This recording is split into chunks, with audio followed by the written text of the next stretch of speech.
Hello all, നമ്മളിന്ന് നോക്കുന്നത് 8th സ്റ്റാൻഡേർഡിലെ 7th chapter ആയിട്ടുള്ള ബൈസെക്ടേഴ്സ് എന്ന് പറയുന്ന ചാപ്റ്ററാണ്. അപ്പോൾ ഇതിൽ ആദ്യത്തെ topic is bisectors of lines. Okay, അപ്പോൾ നമുക്കിവിടെ ഒരു 6 സെൻറ്റിമീറ്റർ ലെങ്ത് ഉള്ള ഒരു ലൈൻ തന്നിട്ടുണ്ട്. ഓക്കെ, അപ്പോൾ ഞാനിവിടെ ഒരു 6 സെൻറ്റിമീറ്റർ ലെങ്ത് ഉള്ള ഒരു ലൈൻ കൺസിഡർ ചെയ്യുകയാണ്. സോ ഈ ലൈനിനെ രണ്ട് ഈക്വൽ പാർട്ടായിട്ട് എനിക്ക് കട്ട് ചെയ്യണം. ഓക്കെ, അതായത് ഈ ലൈനിനെ എനിക്ക് ബൈസെക്റ്റ് ചെയ്യണം എന്ന് പറഞ്ഞു കഴിഞ്ഞാൽ നമുക്ക് എങ്ങനെയൊക്കെ ഇതിനെ ബൈസെക്റ്റ് ചെയ്യാം? 3 സെൻറ്റിമീറ്റർ ലെങ്ത് ഉള്ള ഒരു 3 സെൻറ്റിമീറ്റർ മാർക്ക് ചെയ്തു. ഇത് ഇവിടെ ഞാൻ ഇങ്ങനെ ഒരു ലൈൻ വരയ്ക്കുന്നുണ്ട്. സോ 6 സെൻറ്റിമീറ്ററിനെ ബൈസെക്റ്റ് ചെയ്തിട്ടുണ്ട് അല്ലേ. അതുപോലെ തന്നെ ഇങ്ങനൊരു ലൈൻ വരയ്ക്കുന്നുണ്ട്, അതും 6 സെൻറ്റിമീറ്ററിനെ ബൈസെക്റ്റ് ചെയ്തിട്ടുണ്ട്. അപ്പോൾ ഇവിടെ നോക്കുമ്പോൾ കറക്റ്റ് 90 ഡിഗ്രി ആംഗിളിൽ ഇങ്ങനെ നമുക്ക് ഈ ലൈനെ ബൈസെക്റ്റ് ചെയ്യാം അല്ലേ.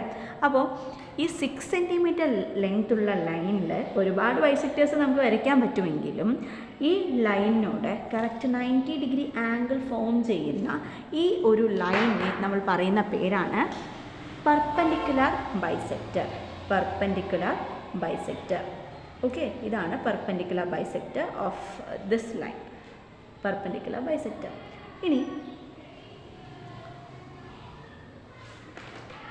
ഈ ഒരു ലൈൻ വരച്ചു കഴിഞ്ഞാൽ അതിന് പെർപെൻഡിക്കുലറായിട്ട് ഒരുപാട് ലൈൻസ് നമുക്ക് വരയ്ക്കാൻ പറ്റും അല്ലേ. പെർപെൻഡിക്കുലറായിട്ട് ഒരുപാട് ലൈൻസ് വരയ്ക്കാൻ പറ്റും. പക്ഷേ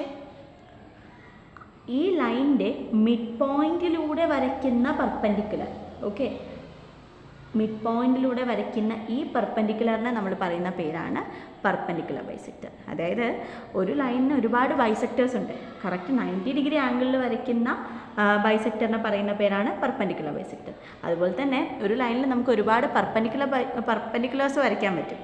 പക്ഷേ മിഡ് പോയിൻറ്റിലൂടെ പാസ് ചെയ്യുന്ന ആ ലൈനിനെ പറയുന്ന പേരാണ് പെർപെൻഡിക്കുലർ ബൈസെക്ടർ. ഓക്കെ, അപ്പോൾ ഞാനിവിടെ ഒരു എ ബി എന്ന് പറയുന്ന ഒരു ലൈൻ കൺസിഡർ ചെയ്യാണ്. ഓക്കെ, എ ബിയുടെ പെർപെൻഡിക്കുലർ ബൈസെക്ടറാണ് ഇവിടെ വരച്ചിരിക്കുന്ന പി എം എന്ന് പറയുന്നത് പെർപെൻഡിക്കുലർ ബൈസെക്ടറാണ് അല്ലേ. ഈ പെർപെൻഡിക്കുലർ ബൈസെക്ടറിൽ നിന്ന് ഞാൻ പെർപെൻഡിക്കുലർ ബൈസെക്ടറിലെ ഏത് പോയിന്റ് ചൂസ് ചെയ്താലും, പി ചൂസ് ചെയ്താലും അതുപോലെ എവിടെ ഏത് പോയിന്റ് ചൂസ് ചെയ്ത് കഴിഞ്ഞാലും ഈ പോയിന്റിൽ നിന്ന് ഈ എൻ പോയിൻറ്റ്സിലേക്കുള്ള ഡിസ്റ്റൻസ് എന്ന് പറയുന്നത് എപ്പോഴും എന്തായിരിക്കും? ഈക്വൽ ആയിരിക്കും. ഓക്കെ, ഈ ഒരു പോയിന്റിന് ഞാൻ പി ആയിട്ട് എടുക്കുന്നു.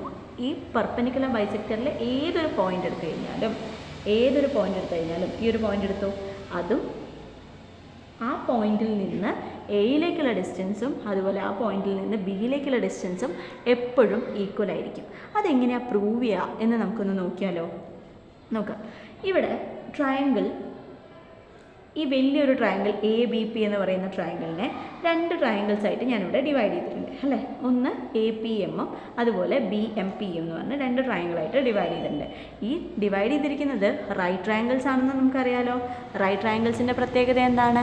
റൈറ്റ് ട്രയാങ്കിൾസ് നമുക്ക് പൈത്തഗോറസ് തിയറം അപ്ലൈ ചെയ്യാൻ പറ്റും. Hypotenuse square is equal to base square plus altitude square എന്ന് പറയുന്ന പൈത്തഗോറസ് തിയറം നമുക്കിവിടെ അപ്ലൈ ചെയ്യാൻ പറ്റും അല്ലേ.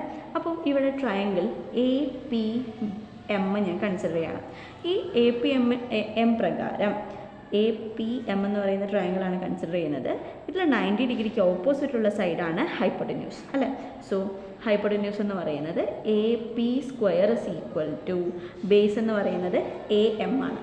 എ എം സ്ക്വയർ പ്ലസ് അതുപോലെ പി എം സ്ക്വയർ. ഓക്കെ, ഇനി അതേപോലെ ബി എം പി എന്ന് പറയുന്ന റൈറ്റ് ട്രയാങ്കിൾ കൺസിഡർ ചെയ്യുന്നു. ട്രയാങ്കിൾ ബി പി എം എന്ന് പറയുന്ന റൈറ്റ് ട്രയാങ്കിൾ കൺസിഡർ ചെയ്യുന്നു.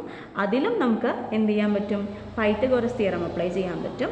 So B P square is equal to B M square plus P M square. Okay, ഈ A ബിയുടെ മിഡ് പോയിൻ്റ് ആണ് M അല്ലേ. അതുകൊണ്ട് എ എമ്മും ബി എമ്മും ഈക്വൽ ആണല്ലോ. അതായത് ഈ എ എമ്മും ഈ ബി എമ്മും ഈക്വൽ ആണ്. പി എം ഓൾറെഡി ഈക്വൽ ആണ്. സോ ഈ സൈഡും ഈക്വൽ ആയതുകൊണ്ട് 2 ഇക്വേഷൻ്റെ LHS സെയിം ആണെങ്കിൽ RHS സെയിം ആണെങ്കിൽ LHS ഓൾറെഡി ഓഫ് കോഴ്സ് അതെന്തായിരിക്കും? ഈക്വൽ ആയിരിക്കും. So A P square is equal to B P square എന്ന് നമുക്ക് പറയാൻ പറ്റും. ഓക്കെ, അങ്ങനെയാണെങ്കിൽ 2 നമ്പേഴ്സിൻ്റെ സ്ക്വയർ ഈക്വൽ ആണെങ്കിൽ നമ്പേഴ്സ് ഈക്വൽ ആണ് അല്ലേ.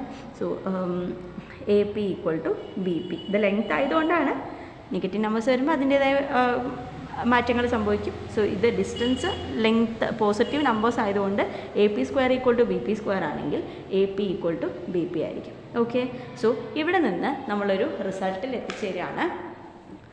Any point on the perpendicular bisector of a line is at the same distance from its endpoints. Okay, any point on the perpendicular bisector of a line is at the same distance from the endpoints. ഞാൻ നേരത്തെ പറഞ്ഞതന്നെ ഉള്ളൂ, perpendicular ബൈസെക്ടറിൽ ഏതൊരു point എടുത്താലും ആ പോയിന്റിൽ നിന്ന് ലൈനിൻ്റെ end പോയിൻറ്റ്സിലേക്ക് വരയ്ക്കുന്ന ഡിസ്റ്റൻസ് എപ്പോഴും എന്തായിരിക്കും? സെയിം ആയിരിക്കും. ഓക്കെ.